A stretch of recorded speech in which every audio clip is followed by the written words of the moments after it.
BNP দেশের মানুষের জন্য রাজনীতি করে, বিএনপি ক্ষমতার জন্য রাজনীতি করে না। আমি বারবার যেটা বলছি, বিএনপি ক্ষমতা চাইলে ওই 96 সালে বেগম খালেদা জিয়া প্রধানমন্ত্রী হওয়ার পরও প্রধানমন্ত্রী তো ছেড়ে দিতেন না।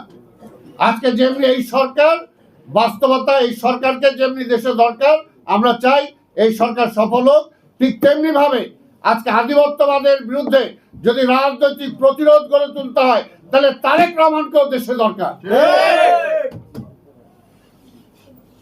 আধিপত্যবাদের ইসের আবার মাথা উঠতেছে, ফুসফুস করতেছে। সেই জন্য সময় দিলে চিন্তা করতে হবে এখন আমাদেরকে, যে আমরা যদি এই সরকার সময় চাচ্ছে, সময় দিলে কি ফ্যাসিবাদ আরো শক্তিশালী হবে, না সময় দিলে তারা বিএনপিকে দুর্বল করবে? কোনটা চাচ্ছে? অনেকেই তো বলেন, মুখ ফুসকে বলেই ফেলেন, এখন তো নির্বাচন দিলে বিএনপি চলে আসবে। জনগণ যারে ভোট দেয়, আরে ভাই, জনগণ যাকে ভোট দেয় সে আসবে। হাসিনাও তো এর জন্য নির্বাচন দেয় নাই, নিজেই পরিষ্কার করে বলছে, পরিষ্কার আমি ভোট দিব ওই তারেক আইসা দেশ চালাইবো, এটার লেগে।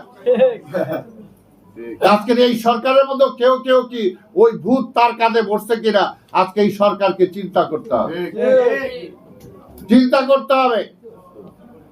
যদি বিএনপি ক্ষমতায় চাইতো এই 5ই আগস্টের পরেও, এই 5ই আগস্টের পরেও তাহলে বিএনপির নেতৃত্বে আন্দোলনকারী সকল রাজনৈতিক দল এবং ছাত্রদেরকে নিয়ে তাহলে জাতীয় সরকার সেদিনই হইতে পারত।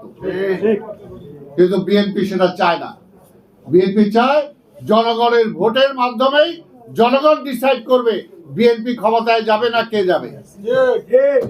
আরে ভাই, এখনো বুঝেন না? এখনো বুঝেন না? এই দেশে দুইটা ধারা, একটা হলো ভারতীয় আধিপত্যবাদের পক্ষে, আরেকটা হলো বাংলাদেশের জাতীয়তাবাদের পক্ষে, স্বাধীনতার পক্ষে, গণতন্ত্রের পক্ষে।